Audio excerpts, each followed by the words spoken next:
Hola, buenas tardes. Entre tardes y días estamos en el convento de San José de Carmelitas Descalzas, fundación del año de 1616. En esta orden, que obviamente el convento cambió de lugar, de estar en la calle de Primo de Verdad y Ramos, como se le conoce ahora, está aquí en Tlacopac. Son las religiosas, son las descendientes de ese primer convento del Carmelo en la Ciudad de México. Y estamos aquí agradeciéndole mucho a la hermana María de Cristo que nos haya permitido venir a platicar con ella, a hacerle una pequeña entrevista, con el fin de conocer un poquito acerca de los 4 meses que estuvo Sor Juana Inés de la Cruz en el convento de San José, cuando ingresó Sor Juana por primera vez a un convento. Hermana, muchas gracias por estar aquí y darnos unos minutos. Sí, gracias por darme esta oportunidad de hablar de Sor Juana Inés de la Cruz. Muchas gracias. Yo entiendo que la espiritualidad de la Reforma Teresiana continúa hasta nuestros días.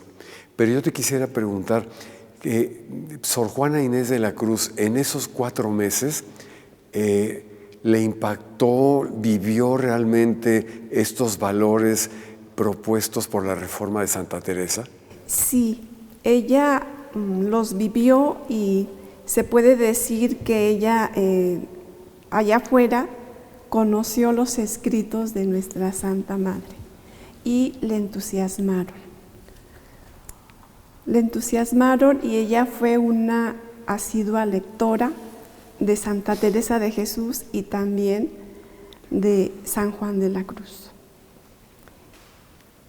Por eso, pues su nombre fue también de Inés de la Cruz, Juana Inés de la Cruz. Sí, lo tomó por el nombre de la fundadora. Sí, por el nombre de la fundadora, porque en aquel tiempo ella, nuestra madre fundadora, pues se llamaba Inés de la Cruz, y ella tuvo pues esa fama de santidad dentro de la sociedad, y mucha gente la buscaba, los virreyes, para tomarles, para recibir sus consejos, sus orientaciones.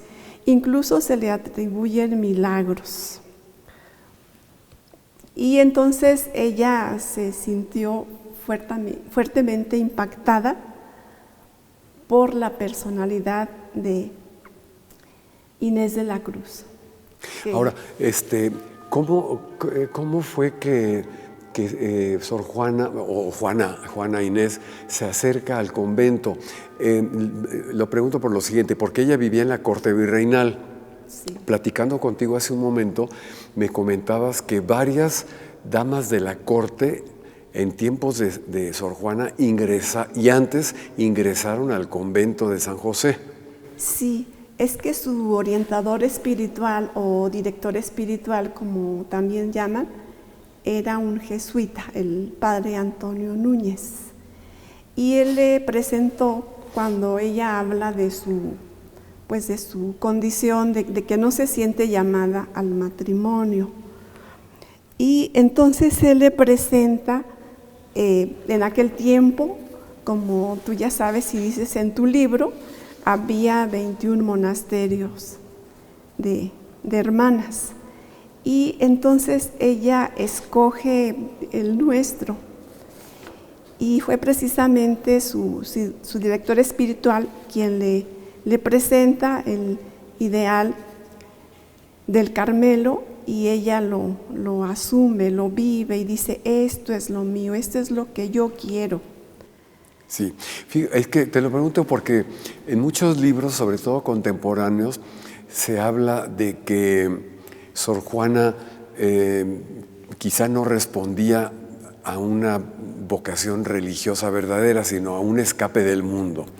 Pero cuando yo me pongo a reflexionar y digo, sí, pero ¿por qué escogió el Carmelo? Obvio que sus padrinos, supongo, pagaron la dote. Sí, así fue.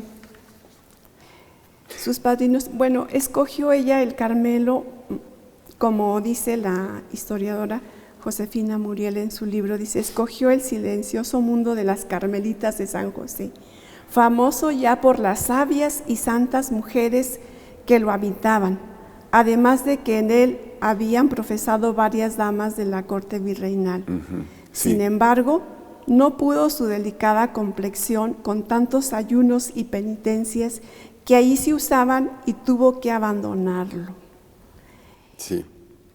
Ahora, a mí me gustaría sobre todo que nos explicaras, y al público que nos va a escuchar, cómo era el ingreso, bueno, no nada más de Sor Juana, sino de cualquier otra mujer que quería ser religiosa. ¿Cuál era el inicio, dijéramos? ¿Cómo llegan al convento?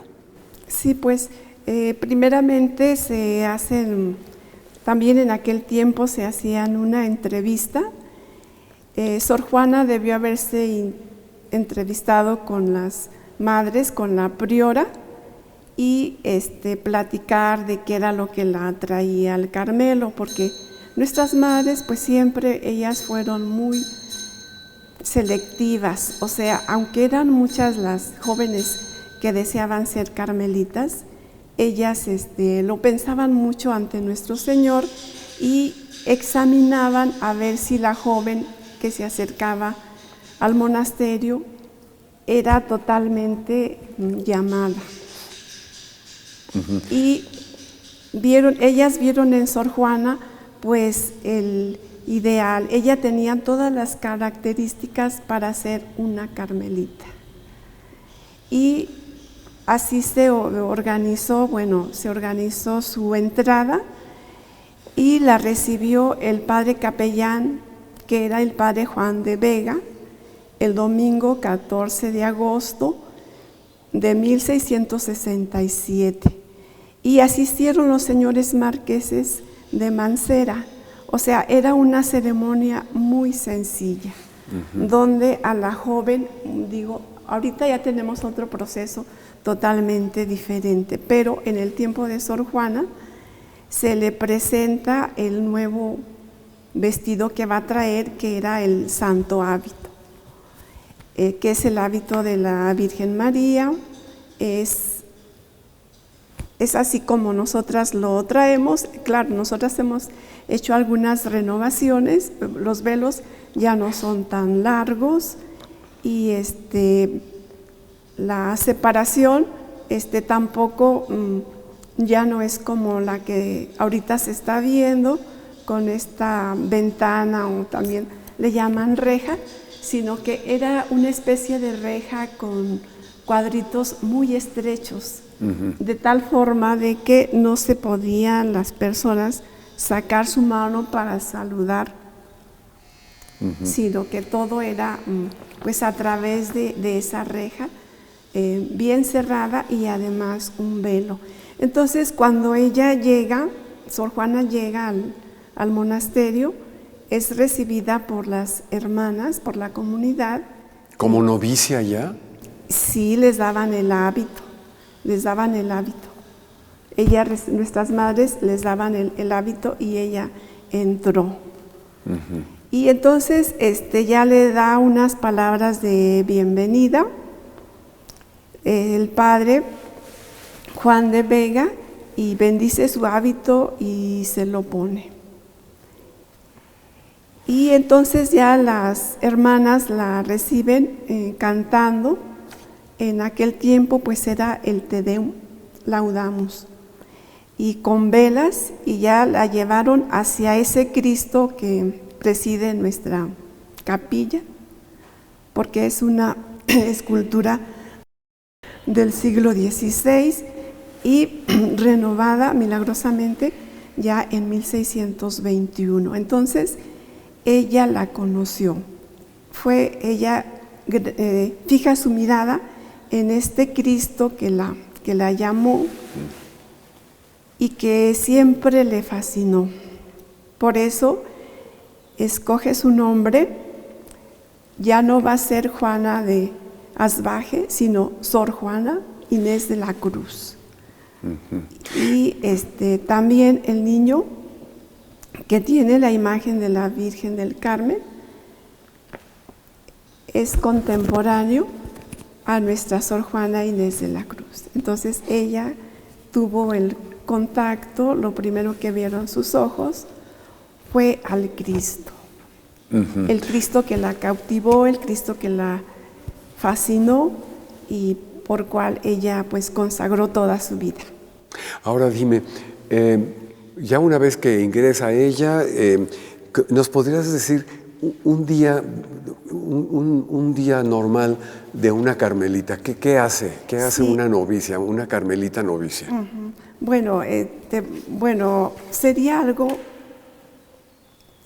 difícil porque ahora pues han cambiado mucho nuestras actividades, pero en el tiempo de Sor Juana pues era algo muy especial porque tenían un descanso muy limitado.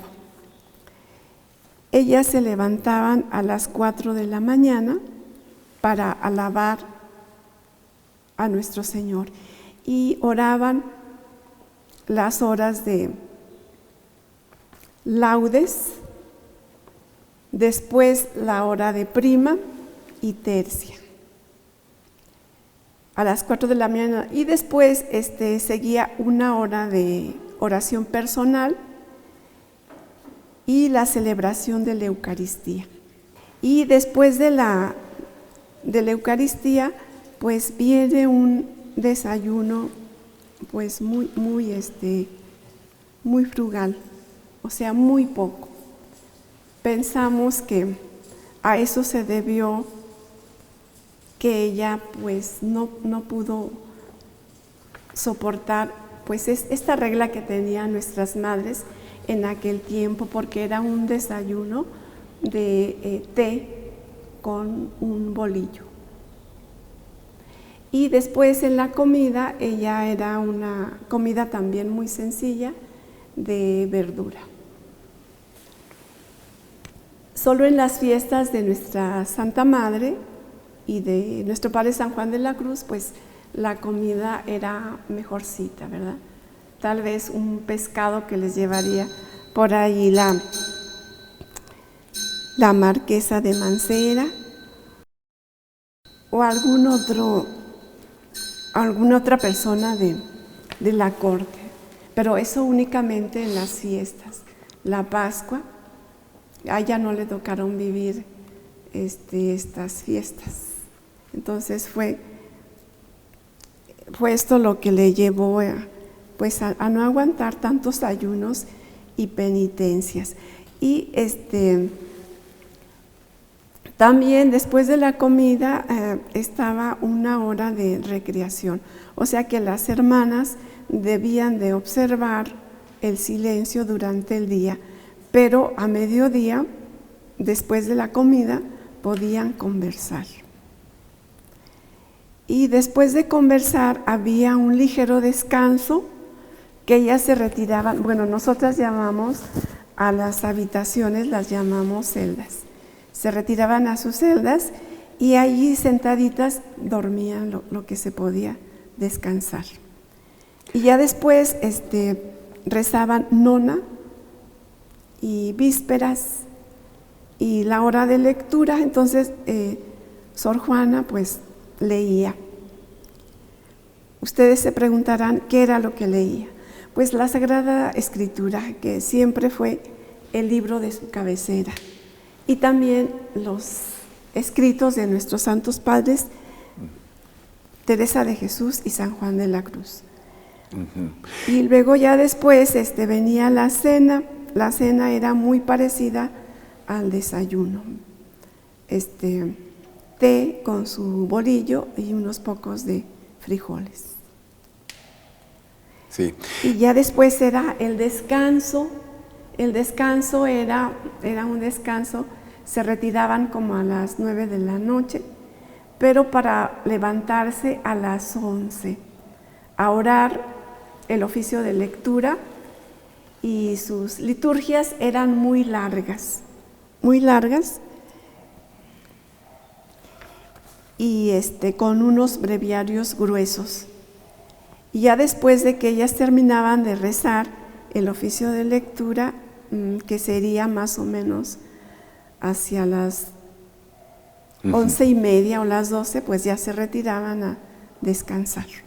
Dime una cosa, tanto Sor Juana como otras novicias, porque estamos hablando de la Sor Juana novicia en el Carmelo, ¿recibía visitas de fuera? No, en estos 3 meses Sor Juana no recibió ninguna visita. Ni ninguna comunicación escrita. Tampoco escrita. ¿Por qué? Porque pues nos encontramos en el siglo XVII y esto pues no era posible.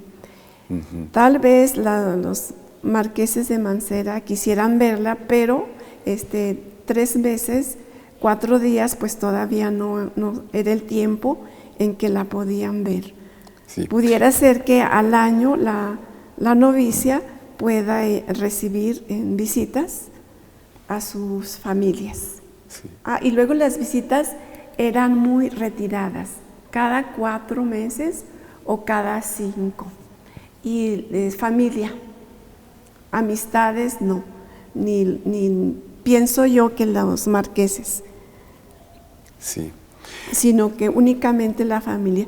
Por eso Sor Juana pues estuvo muy a gusto en este tiempo, con mucha soledad, con mucha oración, como ella lo deseaba y como ella lo buscaba, y estuvo inmersa en Dios.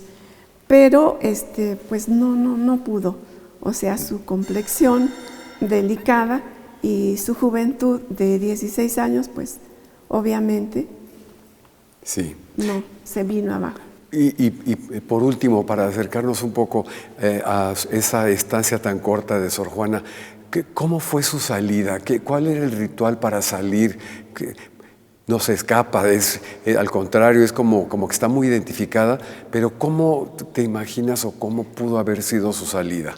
Pues su salida debió haber sido muy dolorosa por las salidas que pues se dan en el Carmelo. A veces cuando la chica tiene que salir por su salud, ellas salen llorando. Y nuestra Sor Juana debió haber llorado mucho porque ella amaba mucho el Carmelo.